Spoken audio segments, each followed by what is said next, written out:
Today we're going to show you how to troubleshoot and run diagnostics on a Moyer Diebel under-counter machine. This one is a 501HT M4.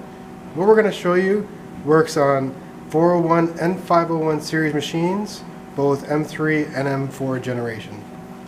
With the machine turned off, you can test the switches. Press the switch, light comes on, the switch is good, and the control board is receiving a signal from that switch. We can test the start switch, light comes on, we know that the start switch is good, and when we know that the control board is receiving a signal.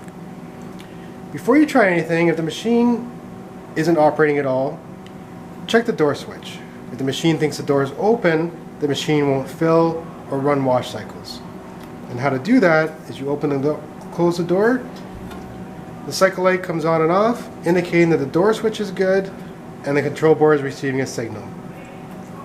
To run diagnostics on this machine, you press the start button 3 times. 1, 2, 3. First you hear the fill valve come on.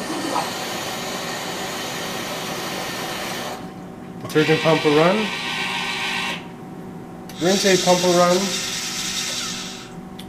Drain valve will open and close. The drain valve is very quiet. Then you'll hear the wash pump come on.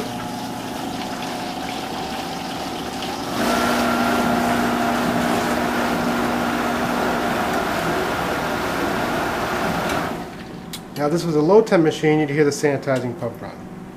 These diagnostics works on machines that are newer than W08 at 1.2.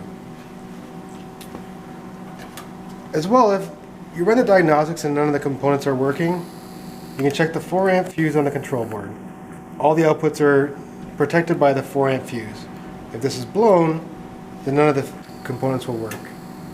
And where that fuse is located is you remove the bottom panel on the M4 generation machine. Just open up where the control board is, and that's where the 4 amp fuse is located. Both in the M3 and M4 generation machines, it's located in close proximity to the control board. As well, you can see the instructions for running diagnostics on the cover for the control board. Now, if your machine is newer than W1503, you can run just drain valve diagnostics. If you press the start button 2 times with the machine turned off, you'll hear the drain valve oscillating back and forth 5 times. We'll show you with this one what the drain valve is going to be doing. 1, 2.